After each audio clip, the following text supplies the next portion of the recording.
各位弟兄姊妹，早晨，唔該。好高興呢，今日又再可以喺呢度呢，同大家一齊呢讀神嘅話語。我記得喺呢2個星期之前呢，我就同大家分享咗一個基要信仰嘅主題，係關於禱告萬花筒，唔知大家記唔記得？咁嗰次呢，我係比較宏觀啲，喺聖經好多唔同嘅經文裏邊呢，去一齊去探討學習關於禱告嘅。咁今次呢，我就係選咗一篇，聚焦喺一篇嘅禱文裏邊。呢篇禱文呢係非常之珍貴嘅，因為係主耶穌自己直接向父神嘅一個禱告。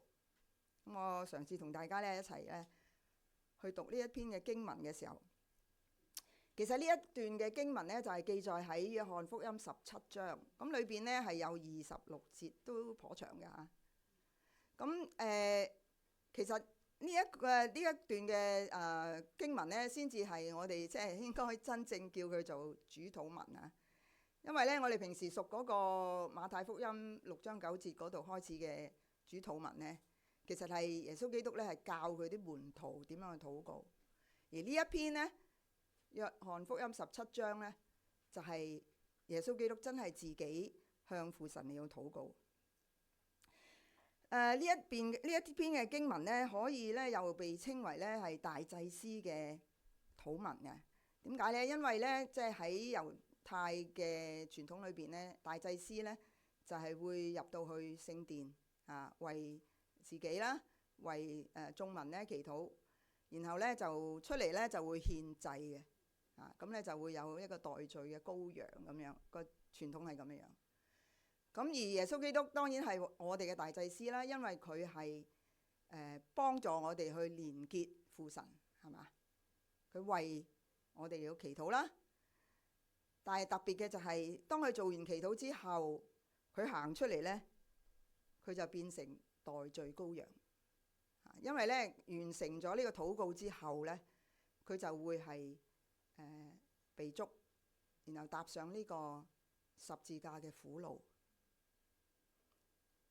所以呢一個禱文嘅歷史時刻係好重要嘅，因為呢，佢由大祭司嗰個身份變成代罪羔羊嘅一個轉折點。所以呢，亦都有稱為係離別嘅禱文，因為呢，佢真係離開佢嘅門徒啦，離開世界啦。咁呢段嘅經文呢，係有3個禱告嘅段落嘅。咁第1至到第5節呢，就係主耶穌為自己祈禱嘅，因為佢呢就快要完成在地上嘅任務啦，所以佢為此而祈禱。第2段呢，就係由第6節至到19節，佢就係為佢而家身邊呢第一批嘅門徒，應該有11位啦嚇，因為喺逾越節晚餐咁就猶大離開咗，為呢一批嘅門徒呢祈禱嘅，求神呢係祝福佢哋，保守佢哋，因為耶穌基督要離開啦。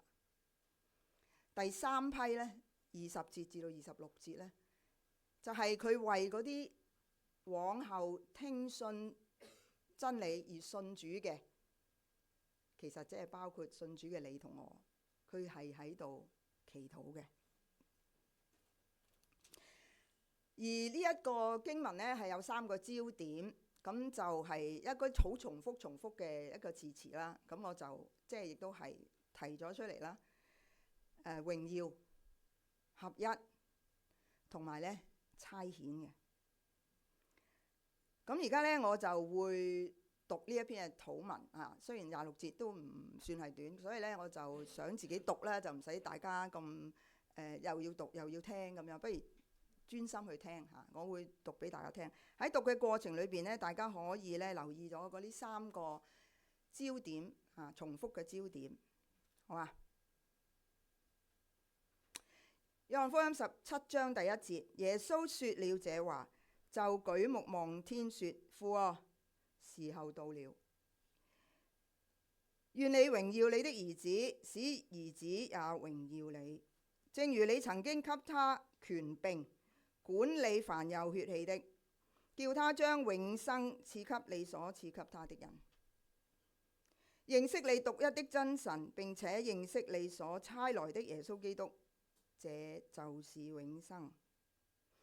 我在地上已經榮耀你，你所託付我的事，我已成全了。父啊，現在求你使我同你享榮耀，就是未有世界以先，我同你所有的榮耀。第6節，你從世上賜給我的人，我已將你的名顯明與他們，他們本是你的，你將他們賜給我，他們也遵守了你的道。如今他們知道，凡你所賜給我的，都是從你那裏來的，因為你所賜給我的道，我已經賜給他們，他們也領受了，又確實知道我是從你出來的，並且信你差了我來。我為他們祈求，不為世人祈求，卻為你所賜給我的人祈求，因為他們本是你的。凡是我的，都是你的，你的也是我的，並且我因他們得了榮耀。11節，從今以後我不在世上，他們卻在世上。我往你那裏去，聖父啊，求你因你所賜給我的名保守他們，叫他們合而為一，像我們一樣。我與他們同在的時候，因你所賜給我的名保守了他們，我也護衛了他們。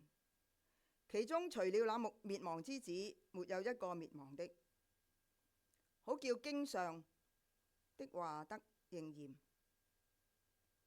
現在我往你那裏去，我還在世上就說這話，是叫他們心裏充滿我的喜樂。我已將你的道顯明給他們，賜給他們，世界又恨他們，因為他們不屬世界，正如我不屬世界一樣。我不求你叫他們離開世界，只求你保守他們脫離那惡者。16節，他們不屬世界，正如我不屬世界一樣。求你用真理使他們成聖，你的道就是真理。你怎樣差我到世上，我也照樣差他們到世上。我為他們的緣故，自己分別為聖，叫他們也因真理成聖。我不但為這些人祈求，也為那些因他們的話信我的人祈求。呢個就係講我哋啊，使他們都合而為一，正如你父在我裏面，我在你裏面，使他們也在我們裏面，叫世人可以信你差了我來。22節，你所賜給我的榮耀，我已賜給他們，使他們合而為一，像我們合而為一。我在他們裏面，你在我裏面，使他們完完全全的合而為一，叫世人知道你差了我來，也知道你愛他們如同愛我一樣。父啊，我在那裏，願你所賜給我的人也同我在那裏，叫他們看見你所賜給我的榮耀，因為創立世界以前，你已經愛我了。公義的父啊，世人未曾認識你，我卻認識你。這些人也知道你差了我來。我已將你的名指示他們，還要指示他們，使你所愛我的愛在他們裏面，我也在他們裏面。補充一句呢，26節嗰度呢，可能唔係講得好明顯，但係呢，其實我相信係指聖靈。佢話我已將你的名指示他們啦，還要指示他們。邊個還要指示我哋呢？神主耶穌將會離開世界，呢個還要指示就係聖靈繼續指示我哋。好，我哋睇下究竟榮耀喺呢個禱文裏邊究竟係咩意思？聖父同聖子同享榮耀係咩意思？呢度所講嘅榮耀呢係咩級數嘅榮耀呢？嗱，我哋以前中國人呢就好巴閉呢，就有個仔如果中狀元咁啊，就好榮耀啦，係嘛？光宗耀祖啊！咁啊，今日我唔知啦嚇，或者呢啲仔女啊入咗邊間名大學啊，好好啊！呢個係都幾高嘅級數嘅榮耀嘅，但係相對於而家喺呢度禱文所講嘅榮耀呢，差得太遠啦。因為呢度所講嘅榮耀呢，係講緊乜嘢呢？係超越宇宙嘅創世以前，甚至係嘅榮耀。我哋睇一睇，第一項我哋睇到呢，就係呢個所謂管治世界管治世界所有人呢個權柄其實唔係淨係管治啊，因為呢，主耶穌呢，甚至係創造世界萬物嗰個主嚟嘅，所以呢一個嘅榮耀呢，係超越上天下地，超越宇宙嘅榮耀。第二個就係講賜永生。嗱，我哋話凡有血氣的，其實個結局都係咩啊？死，係咪？只有聖父聖子有呢個權柄，係賜永生俾信靠佢嘅人。前面呢兩項嘅榮耀呢，可能都係有一個對象，就係人啦因為呢，你創造、你管治、你賜永生，都有個人做對象，係咪啊？即係有個受者。但係呢度第三項所講嘅呢，係創世以前，佢哋就共享呢個榮耀。所以呢，其實三一真神喺創造世界之前呢，已經係共享榮耀，同埋共同嘅顯示佢哋之間嘅愛。所以人呢，就冇得參與呢個部分，係嘛？所以亦都唔好誇口，唔好話係神呢，即係得到我哋嘅敬拜呢，咁佢先有榮耀啊！即係就絕對係錯誤啊！反而呢，神有呢一個創世以前嘅榮耀，卻喺創造世界之後，創造人之後，係願意將呢個咁超越創造、超越宇宙嘅榮耀，願意同我哋呢咁卑微嘅人嚟到分享。呢個係頭先我哋讀嘅禱文裏邊係讀到嘅。父愛子，父榮耀子，子愛父，子榮耀父。神愛世人，亦都榮耀世人。世人亦都係以愛榮耀我哋嘅神。呢一種嘅奇妙嘅互動，呢個奇妙嘅屬靈嘅元素，包括愛同埋榮耀，係咪好奇妙呢？係咪世界冇一樣嘢可以比擬嘅？講到合一，耶穌基督話佢就喺門徒裏邊父神又喺佢裏面，令到門徒呢完完全全嘅同佢哋合而為一。呢個真係叫做無縫隙嘅合一，係冇罅隙嘅，係完完全全嘅合一。喺呢度我呢就即係必須補充一段嘅經文，以弗所書4章26節，特別係睇最尾嗰一句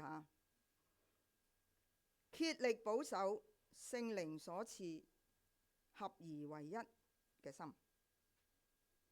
中國人呢都有講嘅，天人合一唔知大家有冇聽過？中文大學呢真亞書院呢就好驕傲咁樣呢係做咗一個裝置即係一個小嘅水池咁叫佢做天人合一。哇！咁我哋呢覺得好高啊！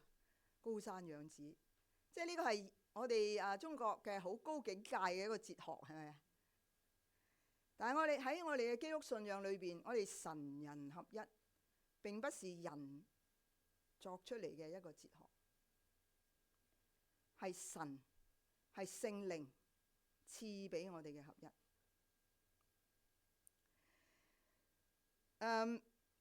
即係話我哋竭力去保守嘅，就係話我哋願意去我哋願意去跟隨，願意去配合。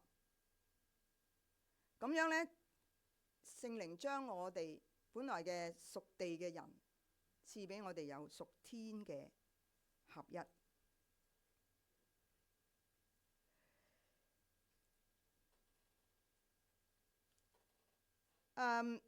我哋睇到呢，就係父係差遣子，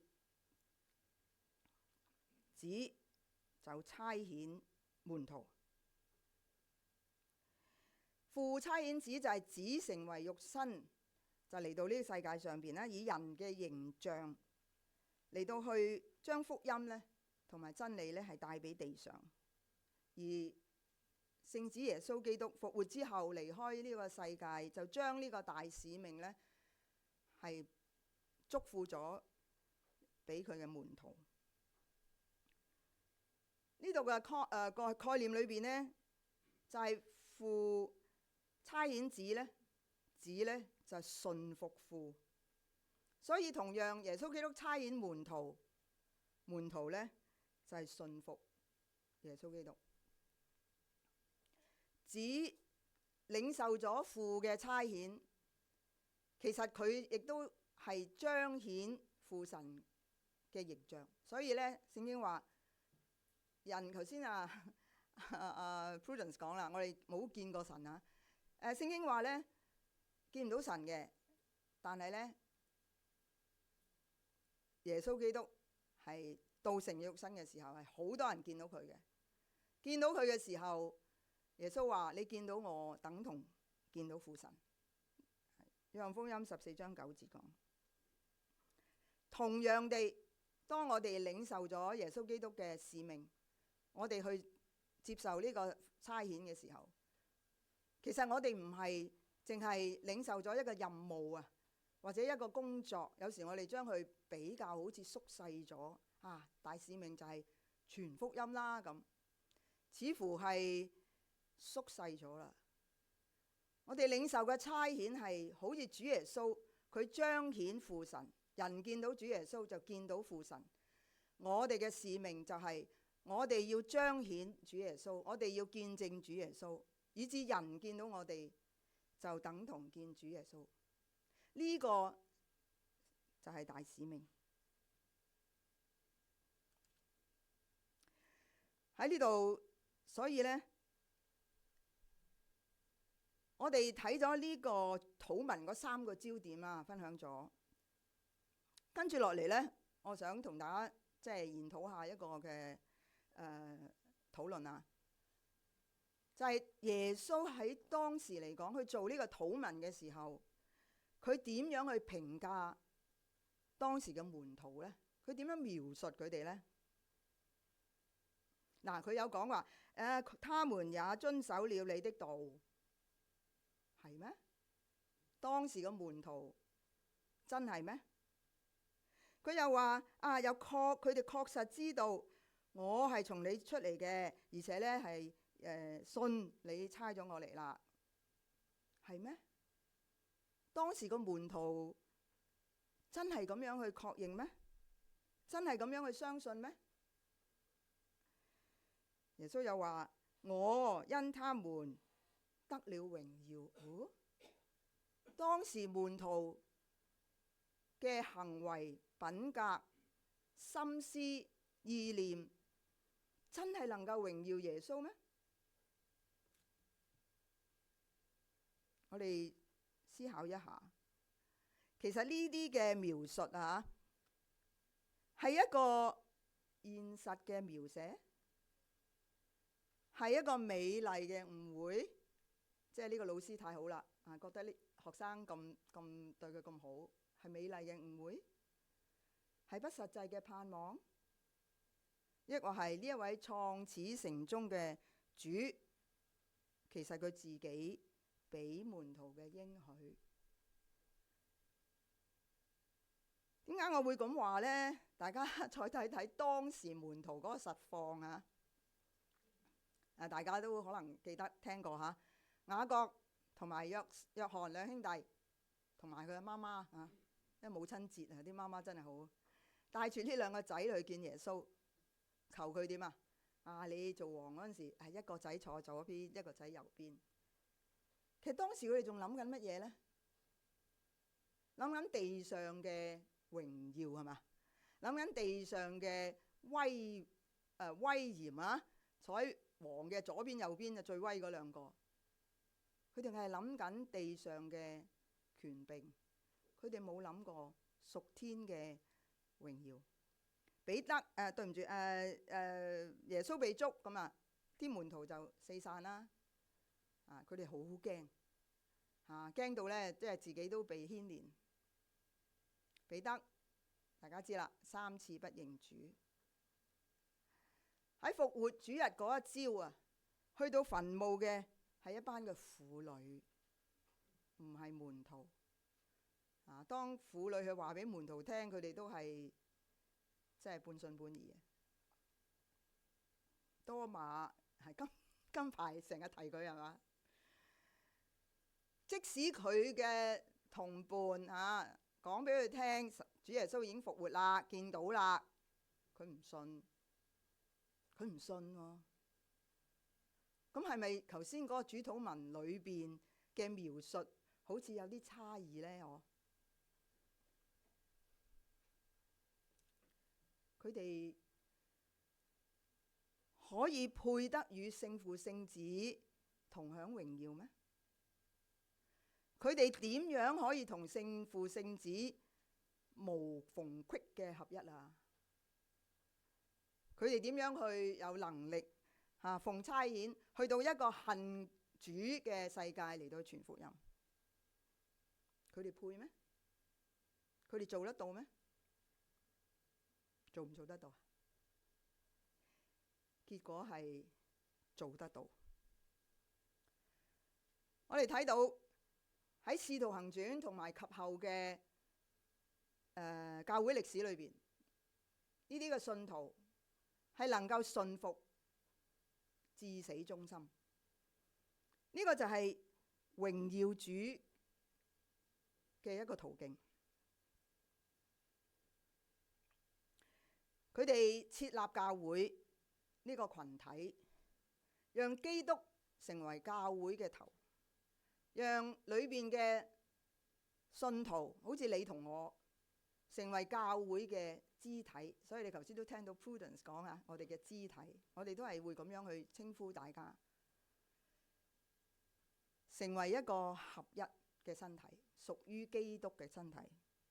佢哋奉差遣傳真道，將福音傳到世界，見證基督。佢哋做得到喎。乜嘢事令到佢哋改變？令到佢哋由極度嘅軟弱懼怕，竟然改變到極度嘅勇敢剛強。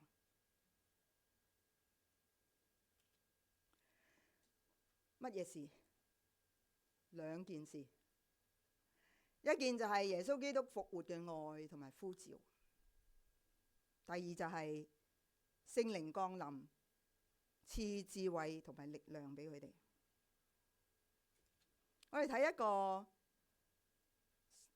主耶穌復活嘅愛同埋呼召嘅例子，喺約翰福音21章呢度呢，耶穌基督呢復活咗好多次噶啦，已經今次呢，就向住門徒呢再顯現嘅時候呢，特別向曾經3次不認佢嘅彼得發出3次嘅問號：你愛我嗎？彼得3次嘅回應：主啊，是的，我愛你，你知道我愛你。耶穌就對佢講：你餵養我的小羊，就俾佢呢一個嘅呼召。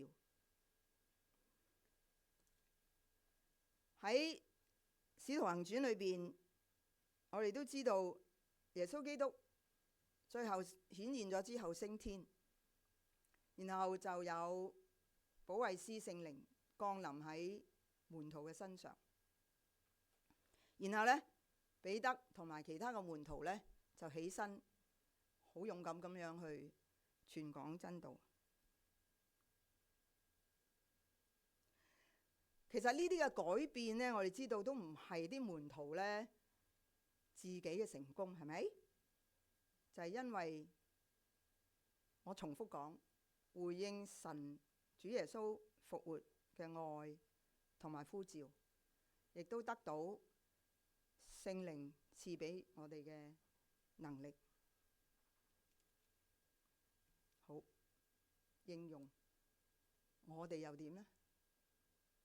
喺記得頭先嗰個禱文裏邊最尾嗰一個嘅群體係包括我哋，主耶穌為我哋祈禱，今日佢仍然為我哋祈禱。門徒嘅改變係得到主嘅呼召同埋聖靈嘅能力，我哋同門徒基本上係一樣。曾經一樣嘅咁軟弱、咁懼怕，今日佢哋回應咗呢一兩個嘅呼召同埋聖靈嘅降臨，我哋係咪都可以？如果我哋嘗試話讀完呢一篇咁珍貴嘅主禱文之後，我想問對你思考人生啊，所謂嘅滿足，有冇一個新嘅啟示？對於我哋成聖嘅路，有冇一個心志不斷嘅前行？我哋會唔會再係以我已經得救啦，我信咗耶穌啦，我有咗入天堂嘅入場券啦，我滿足啦？又或者係我已經都跟主盡量做好事啦，做好人啦，咁我滿足㗎啦？定係乜嘢呢？你哋填啲咩上去呢？你哋嘅聲譽、財富、愛情、健康有呢啲我就滿足㗎啦。聖經裏邊有一個人啊，佢基本上呢，有晒頭先所講嘅一切嘢㗎啦。喺佢回顧佢嘅一生嘅時候，佢講咗好多嘢，留下好多嘅智慧嘅言語。不過我就將佢總括咗兩句。呢個人係邊個？所羅門王。呢兩句我所總括嘅第一句，佢回顧佢好豐富嘅一生，滿有權柄，滿有錢財、聲譽、威嚴，甚至智慧，佢有晒。佢第一句嘅回顧，佢話：虛空的虛空，虛空的虛空，凡事都是虛空。第二句，呢一句呢，就喺傳道書第一節啊。第二句就傳道書最尾嗰句：這些事都已聽見了，總意就是敬畏神，謹守他的誡命，這是人所當盡的本分。呢個就係擁有地上好多人渴望嘅一切嘅所羅門王喺佢回顧人生嘅時候嘅兩句說話。其實大家都知道嘅，上面所講嘅好多嘅令我哋滿足嘅嘢都係短暫，都會失去。但係我想講嘅呢，我哋係咪睇咗呢一段嘅主禱文之後，可以提升我哋呢個屬天或者我哋叫做終極嘅滿足呢？呢個終極嘅滿足就係以三一真神同享榮耀，同合為一，同奉差遣，為我哋終極嘅滿足。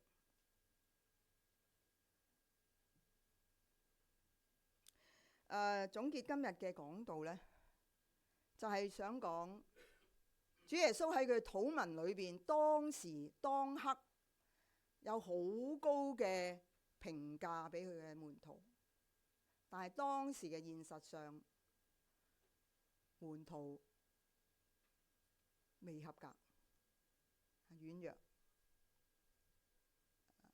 唔認主，走散，匿埋。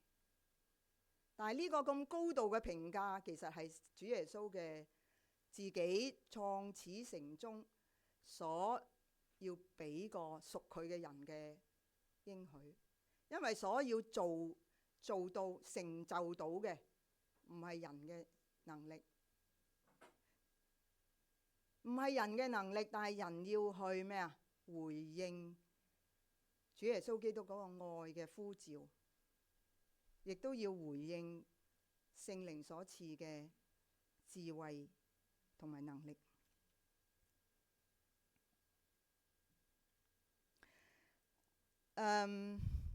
所以我想同大家互勉。主耶穌今日好似當日咁樣，都係同我哋呢班屬佢嘅人呢嚟到去祈禱。而我哋呢班岩岩慘慘嘅人呢，係配唔配得上佢講嗰個嗰啲評價？